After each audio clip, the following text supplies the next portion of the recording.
Okay. All right, so you ended up in Las Vegas. Kick coat, by the way. Yeah. So you ended up in Las Vegas after many travels. Yep. Because your dad was in the Air Force. Yep. And so you were an Air Force kid. I was an Air Force brat. And Okay. then I think after the Air Force, after my dad got out, he was just so used to moving that we just kept moving. And there were other things that made us move, like when we moved to Southern California, to Ventura. Satakoy, actually, if you know where Satakoy is. It's gangland. I had gotten in trouble with some gangsters. So you had to move from that house. So anyway, we had to move from there. Anyway, ended up in Vegas, and I worked at Wet n Wild. Oh, the good lucky, Wet n Wild. Lucky, man. I always wanted to work there. The good Wet n Wild, which doesn't exist anymore, but it was the shit back in the day. Yeah, it was. And, oh shit, here we go. We're going down. Yeah. I don't think. Well, so on my way to Wet n Wild, I would drive past this place where there were like really cool drawings on the window. Yeah, I just decided to stop in and check it out. And I looked in the window, and there's dudes beating the shit out of each other.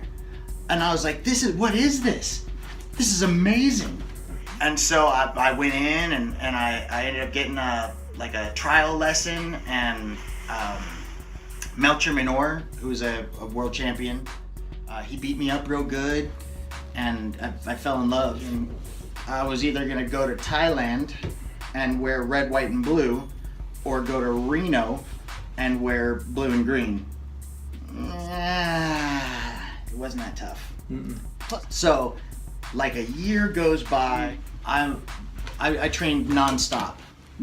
I loved it so much, and then and it was something that I was just naturally good at. The story that JT's talking about, I was working at PacSun at the mall, and this gangster dude comes in, like Marky Mark gangster. Comes in. Marky Mark wasn't a gangster? Yeah, kinda, yeah. He was a thug. Really? Yeah, he's got like a record, and oh man. Yeah, he's got a record, like he did some time. Really? Yeah. And I was like, hey man, can I help you find anything? And immediately he was like, what do you want?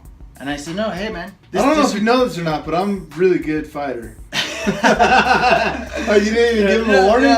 No. Shoot. So this dissertation happened, and I ended up saying, I said, well, I'm working now, but I get off at 10, so I'd be happy to meet you after that. You know, and he walks out and he looks at me, points his fingers like this, like a gun, and he goes, you're a mark. And I was like, I didn't know what that meant. I still don't know what it means. No, what it means basically is like you're marked for death. Oh, okay. Like All right. Well, okay. You've been selected. I'm not really sure if that's what it means or not, but I like it. Whatever. By the end of the day, I completely forgotten the entire thing. I open the door, and I'm coming down this little corridor outdoors, past like a little wall.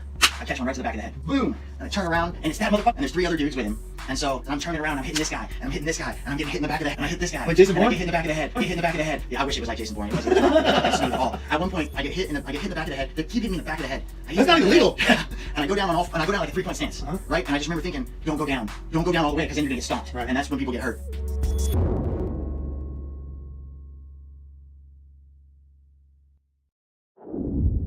And he hit the railing and he goes, yeah. Let out this sound. I was like, okay, that's the sound of I'm done. So he's done. Then I get sock kicked, something like right in the back in the kidney, and I turn around and I'm just punching more people and I'm getting punched. And this thing lasted way longer than any street fight that I've ever had, ever. Watch my fight on the closed circuit TV footage, which was pretty sweet. I tried to get a copy. They weren't having that.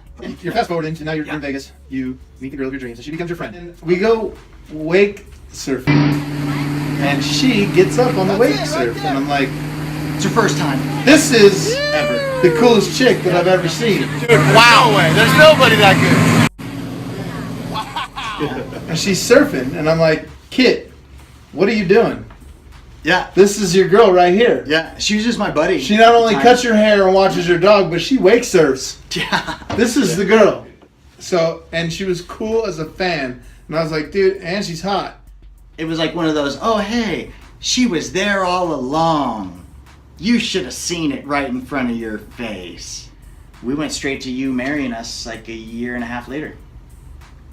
Badass. Yeah. And now it's smooth sailing. I'm telling you, it is so easy. Oh, dude, what a cool chick. I used to do like, I did like I date the models, this kind of model, that kind of model, fitness model, fucking underwear model, swimsuit model, all the model. When you add model to your name, to your title, that's like adding crazy. Crazy and model are pretty much synonymous. Here I've got hot chick, has no aspirations to like be famous for something. It is the easiest thing I have ever been involved with. What do you do now for a living? Now, I still train a couple professional athletes. I'm a sports performance coach, but I'm kind of focusing my efforts right now into the Black Rifle Coffee Company as the media content manager. My title is people collector. That is exactly what it does, though. You collect people. That is That's what I do. exactly what it means. So, Kit, Yes. do you have any advice for anybody that wants to get into kickboxing, or that wants to be a fighter for a living, or that wants to be a absolutely, coach? absolutely. So I get asked often, "Hey man, how do I be the next Kit Cope?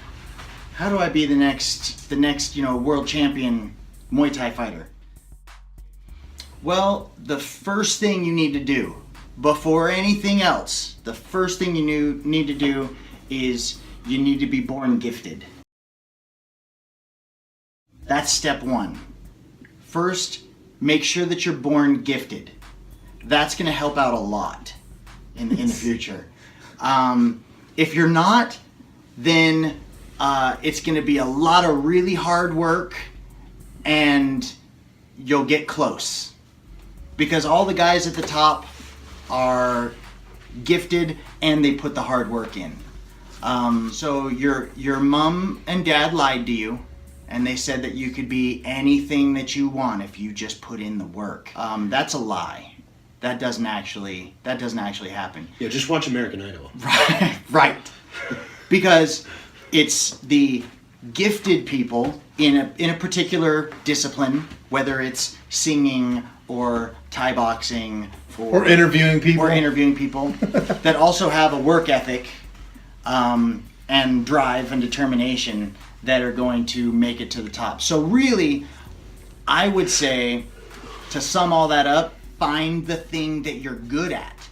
Because 9 times out of 10, the thing that you're really good at is also the thing that you really love. That you've got passion for. That's exactly what I say. So I say passion find what you're good at every single time. Mm-hmm. And if that happens to be sock and jibbers, then the next step is coaching. Man, there is nothing that takes the place of coaching. Nobody gets there by themselves. Find a good coach, and not just a good coach, but a coach that you mesh with, because that's really important. And then, man, just put in the work and know that you're going to be poor for a really long time. You're going to be really poor for really long, because And it might not ever pay off. It takes a lot of sacrifice to get to the top. It really does. Well, there you go. These things are a little short, so we're already way over time, but I'll cut it down. As long as they give me 13 to 14 minutes. Do you know how long you're allowed to be on YouTube? Yeah, hour. Oh, Really? boom. Okay, well, there you go. Oh, hey. Thanks a lot, Kit. Absolutely, brother. Thanks for having me.